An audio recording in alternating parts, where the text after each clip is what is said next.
Bonjour, bienvenue à cette section sur la gestion de projet. Dans cette section, vous apprendrez à gérer efficacement des projets et des tâches pour vous et vos employés. Vos employés doivent savoir qu'ils peuvent compter sur vous pour développer un résultat quantifiable et une série d'étapes pour l'atteindre. Le fait est que vous devez être doué en gestion de projet pour réussir dans la vie et surtout dans votre carrière. Votre capacité à organiser et mener à bien un projet est une compétence clé du succès. C'est l'art essentiel de la gestion. C'est la manière dont vous vous décuplez vous-même et vos résultats. Votre capacité à gérer des projets de toutes sortes est absolument indispensable pour devenir financièrement indépendant et leader dans votre domaine. Pour vraiment réussir dans la vie, vous avez besoin d'avantages et d'assistance. Si vous voulez accomplir de grandes choses et vivre la grande vie, vous allez avoir besoin de l'aide de nombreuses personnes. Et vous devez être doué pour coordonner les activités de plusieurs personnes dans une seule direction, vers un objectif prédéterminé. Si vous ne développez pas vos compétences en gestion de projet, vous serez quand même impliqué dans le projet, mais toujours en tant que membre de l'équipe au lieu de chef d'équipe. D'ici la fin de cette section, vous serez capable de planifier et gérer un projet du début à la fin. Vous pratiquerez cette compétence en effectuant un exercice durant lequel vous cartographierez chaque étape d'un projet. Commençons. Dans cette leçon, nous allons discuter de comment développer votre autodiscipline pour pouvoir gérer plus efficacement vos projets et tâches. Comme toute chose, la gestion de projet demande de la pratique. Elle requiert de l'autodiscipline. Elle demande que vous ayez la volonté de ne pas plonger la tête la première dans une tâche avant d'y avoir réfléchi sérieusement. Beaucoup d'individus sont en mode réactif. Ils réagissent à ce qui se passe autour d'eux et répondent à leurs émotions du moment. Ils n'approfondissent pas les choses. Ils tirent des conclusions et prennent des décisions sans se soucier d'analyser en détail la situation. Ils commettent des tas d'erreurs et sont considérés comme incompétents et désorganisés. Ne soyez pas l'un d'entre eux. La première étape pour développer votre autodiscipline est de décider exactement ce que vous voulez accomplir dans chaque projet ou tâche, et ensuite de le définir en termes de résultats concrets autant que possible. Demandez-vous qu'est-ce que je veux accomplir? Quand est-ce que je veux l'avoir accompli? Pourquoi est-ce que je veux atteindre ce résultat particulier? Avant de passer à la suite, mettons ceci en pratique avec un exemple concret tiré de votre liste de tâches. Prenez un moment et choisissez un projet ou une tâche que vous devez réaliser pour le travail. Pour tirer le maximum de secours, essayez de choisir une tâche qui se trouve sur votre liste depuis un moment, ou dont vous n'avez pas pu vous occuper aussi rapidement que vous l'espériez. Une fois la tâche définie, l'étape suivante est d'identifier exactement quel comportement vous devez changer pour développer plus d'autodiscipline. Par exemple, si vous aimeriez développer de l'autodiscipline pour achever plus de projets dans les temps, mais que vous remettiez toujours vos tâches à plus tard en arrivant au bureau le matin, alors ce comportement doit changer. Une fois que vous avez déterminé les comportements que vous devez changer, la troisième étape est d'identifier tous les obstacles à ce changement de comportement.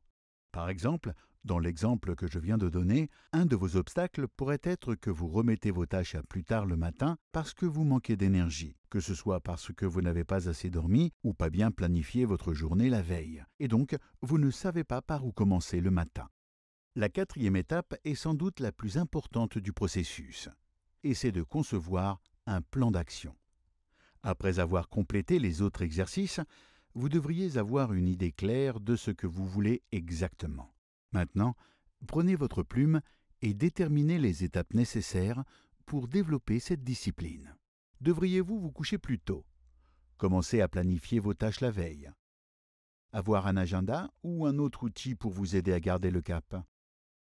Écrivez toutes les étapes requises, du début à la fin, afin de développer la discipline nécessaire pour commencer à réaliser vos tâches dans les temps et efficacement. Et pour finir, ces étapes ne signifieront rien si vous n'assumez pas vos responsabilités d'une manière ou d'une autre. Si vous ne devez pas rendre des comptes quand vous échouez à une discipline que vous désiriez développer, alors vous retomberez probablement bien trop vite dans vos vieilles habitudes à la moindre difficulté. Parlez autour de vous de votre plan pour devenir plus discipliné et comment vous allez y arriver, et demandez qu'on vérifie régulièrement vos progrès. N'oubliez pas, l'autodiscipline est une compétence essentielle pour maîtriser la gestion de projets et de tâches. Alors assurez-vous de développer les efforts nécessaires pour développer cette compétence. Rebonjour. Dans cette leçon, nous allons discuter de comment maximiser votre productivité personnelle pour compléter vos tâches et projets plus rapidement et efficacement. La productivité de votre équipe commence par vous. Un des grands dangers de la gestion de projet, c'est que trop de gens pensent déjà savoir ce qu'ils ont besoin de savoir à ce sujet. Ils tiennent pour acquis leur capacité à jongler plusieurs rôles en même temps. Ils tombent dans le piège de l'intelligence de l'exécutant peu performant. Ils se servent de leur intelligence pour se prouver à eux-mêmes et aux autres à quel point ils sont assurés et capables. Et en définitive, ils rejoignent les rangs des incompétents. En décidant d'exceller à la gestion de projet, vous commencez à appliquer un processus systématique pour réaliser vos tâches de la manière la plus rentable possible. Votre capacité à faire plusieurs choses à la fois est centrale à tout ce que vous accomplissez d'autre. Et ce n'est pas difficile à apprendre. Afin de devenir le plus productif possible, la clé est de déterminer quel domaine contribue majoritairement à vos résultats. Quels domaines, si vous vouliez y travailler toute la journée, auront l'impact le plus important sur votre succès, ou vous feront avancer le plus vers vos buts. Ces tâches devraient être le centre d'attention de votre travail quotidien. Si une tâche qui ne rentre pas dans ces catégories vous tombe dessus, déléguez-la ou, au moins, remettez-la à plus tard. Nous discuterons plus loin et en détail de comment déléguer correctement. Pour analyser mes tâches quotidiennes et déterminer comment maximiser mon rendement personnel, j'utilise une méthode très simple pour prioriser mon travail. Elle s'appelle la méthode ABCDE. Essentiellement, vous passerez chaque tâche en revue et vous lui assignerez une lettre. A veut dire très important, une tâche que vous devez absolument faire. Les conséquences négatives seront graves si vous ne la faites pas ou ne la faites pas à temps. B veut dire une tâche importante que vous devriez faire. Elle n'est pas aussi importante qu'une tâche A et les conséquences négatives sont minimes si vous ne la faites pas. C veut dire une tâche que vous devriez idéalement faire, mais qui n'est pas aussi importante qu'une tâche A ou B. Il n'y a pas de conséquences négatives si vous ne la faites pas. D signifie à déléguer. Vous pouvez assigner la tâche à quelqu'un d'autre qui peut faire le travail à votre place. La règle est de déléguer le plus possible afin de vous libérer pour faire les choses que vous seul pouvez faire. E signifie à éliminer dès que possible. Vous devriez éliminer toutes les activités possibles pour vous dégager du temps. Après avoir effectué cet exercice, vous pouvez clairement déterminer une ou deux tâches que vous devriez faire avant tout. Refusez toute diversion ou distraction et concentrez-vous résolument sur la réalisation de ces projets. La plupart du stress que vous expérimentez dans votre vie professionnelle découle des tâches à priorité basse. Le plus incroyable, c'est que dès que vous commencez à travailler sur ces activités à valeur élevée, tout le stress disparaît et vous devenez aussitôt plus productif. Décidez-vous aujourd'hui à fixer des priorités claires dans tous les domaines de votre vie professionnelle et choisissez toujours les activités qui assurent les meilleurs résultats, rendements et prospérité à long terme. Rebonjour. Dans cette leçon, nous allons discuter de comment maîtriser l'art de déléguer pour maximiser la productivité, la vôtre et celle de votre équipe. Apprendre à déléguer efficacement est la clé pour rentabiliser votre temps et décupler votre valeur aux yeux de votre société. Déléguer vous permet de passer de ce que vous pouvez faire personnellement à ce que vous pouvez gérer et c'est une des compétences de gestion les plus importantes et efficaces. Sans capacité à déléguer efficacement, il est impossible de monter en grade vers des postes de cadre et de responsabilité plus élevés. Vous ne déléguez pas seulement pour maximiser votre rendement et votre valeur, mais également pour maximiser le rendement de vos subordonnés. Votre rôle en tant que manager est d'obtenir le meilleur retour sur les investissements et les employés de la société. Déléguer est un outil grâce auquel vous mettez en valeur le meilleur de votre équipe. La maturité pertinente aux tâches des membres de votre équipe équivaut à leur ancienneté et leurs compétences. C'est ce qui détermine votre méthode de délégation.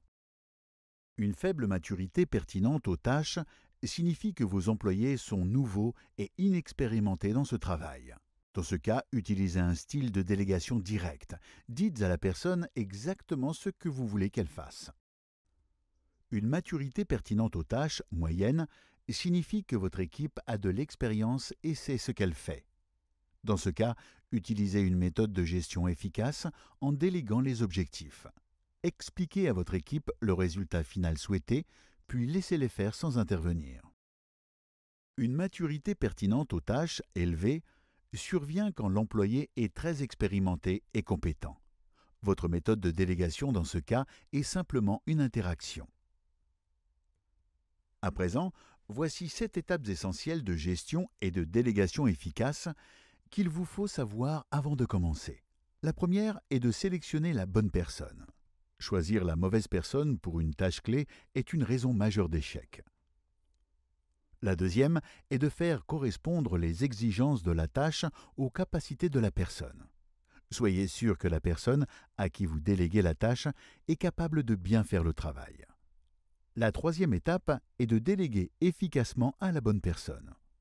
Ceci vous dégage du temps pour réaliser plus de tâches à valeur plus élevée. Plus vous pouvez enseigner et déléguer vos tâches essentielles aux autres, plus vous aurez de temps pour faire les choses que vous seul pouvez faire. La quatrième étape implique de déléguer les tâches les plus petites aux employés les plus nouveaux, afin qu'ils gagnent en assurance et en compétences. L'étape suivante est de déléguer tout le travail. Donner 100% de responsabilité pour une tâche est un important motivateur de performance.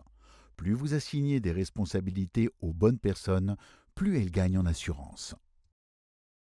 Pour la sixième étape, déléguez des résultats clairs, mais mesurables. Si vous ne pouvez pas les quantifier, vous ne pouvez pas les gérer. Expliquez ce qui doit être fait, comment vous pensez que ce devrait être fait et les raisons de le faire. Prenons l'exemple suivant. Si je dis à un employé « Rédigez-moi un rapport sur le client X », le résultat désiré est très peu clair. Si je recommence et modifie ma demande en disant « Rédigez-moi un rapport mensuel sur le client X que je veux lui apporter vendredi », le résultat devient plus clair, mais le contenu du rapport reste vague. L'employé pourrait me renvoyer un très bon rapport qui ne contient pas les données dont je voulais discuter avec le client. La meilleure manière de formuler cette tâche à déléguer serait « Rédigez-moi un rapport mensuel sur le client X que je veux lui apporter vendredi.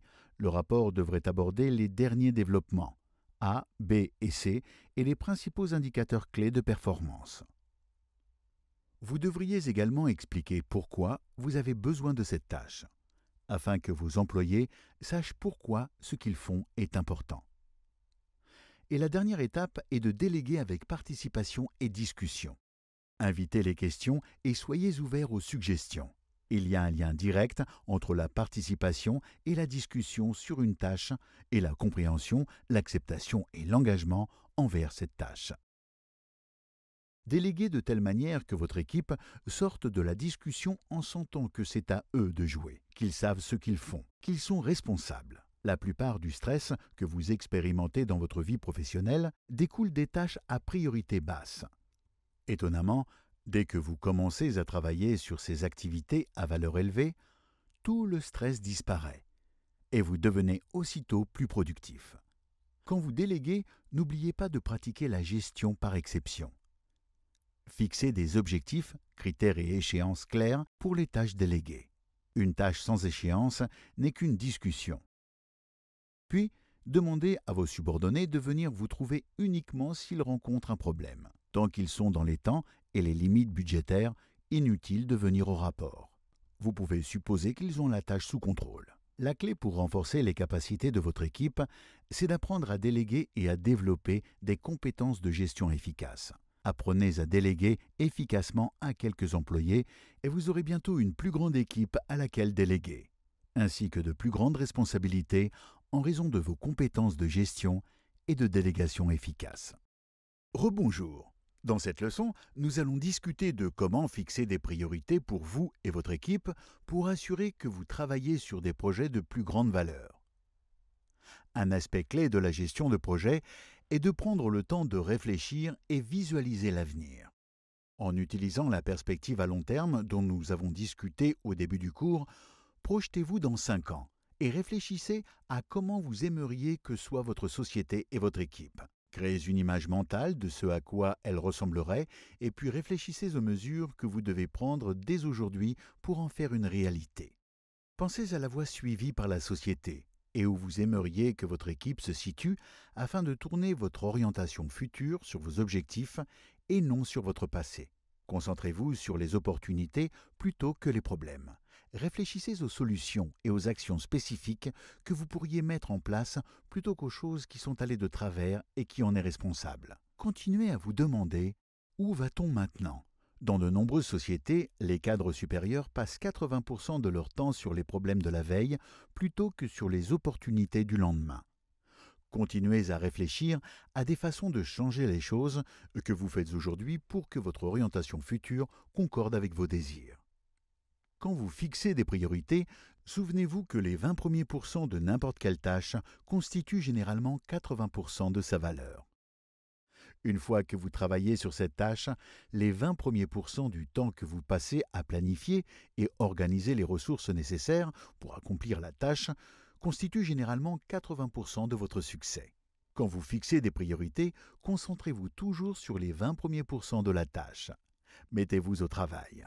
Les 20% suivants se passeront normalement sans heurts une fois que les 20 premiers pourcents sont achevés. Par exemple, si vous travaillez dans la vente, obtenir un rendez-vous initial en tête-à-tête avec un décisionnaire constitue généralement les 20 premiers pourcents d'une transaction, mais représente 80% de la valeur de la vente. La présentation, l'accord de vente, le suivi, la livraison, le produit et le service, etc. représentent 80% de l'effort, mais seulement 20% de sa valeur. Lorsque vous fixez des priorités pour votre équipe, ne vous laissez jamais aller à la tentation d'éliminer d'abord les petites tâches. Ne commencez pas au bas de votre liste en laissant les tâches les plus importantes pour la fin. Ne laissez pas votre équipe s'enliser dans des activités à faible priorité. Ne vous spécialisez pas dans un domaine mineur. La tendance naturelle de la nature humaine est de suivre la loi du moindre effort. Dans la gestion de projets et le travail, cela signifie que nous avons tendance à commencer par les petites tâches en pensant que quand nous serons bien échauffés, nous aborderons les tâches importantes de manière plus productive. Ce que j'ai découvert, c'est que quand vous commencez par des petites tâches, elles finissent par se multiplier comme des lapins au printemps. Quand vous commencez par éliminer les petites tâches, vous semblez en attirer de plus en plus sur lesquelles travailler, ce qui, en fin de compte, n'augmente pas votre rendement. Plus vous travaillez dur et longtemps, plus les petites tâches surgissent de nulle part. En fin de journée, vous êtes épuisé et n'avez rien accompli de valeur. Commencez toujours par votre tâche la plus importante. Voici 4 questions à vous poser quand vous fixez des priorités pour votre équipe. 1. Quelles sont les activités à plus haute valeur de mon équipe?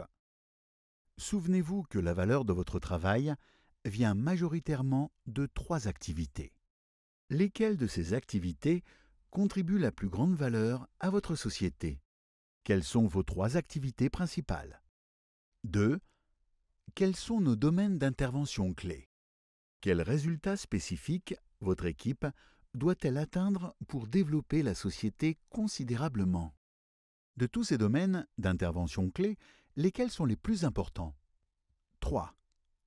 Que pouvons-nous faire qui fera la différence si nous le faisons bien?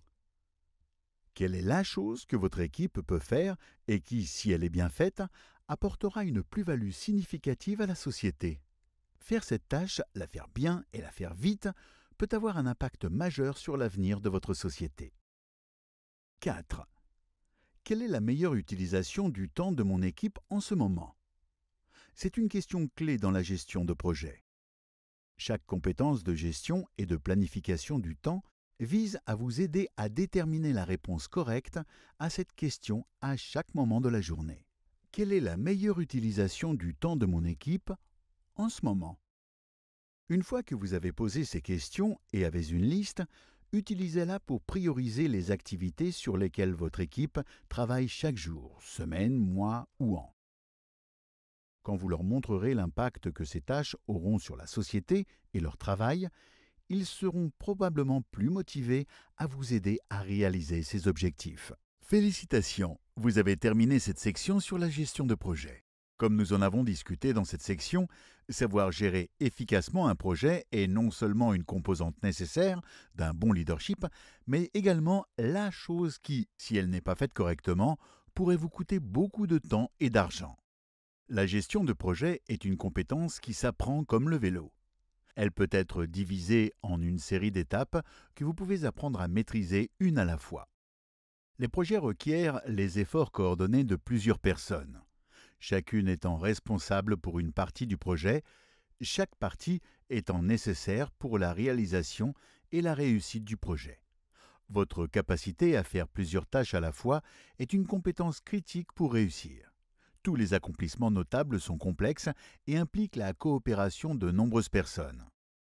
Votre capacité à assembler une équipe multitâche et à réaliser des projets complexes, ainsi que vos qualités de leadership visibles, détermineront le cours de votre carrière autant que tout autre facteur.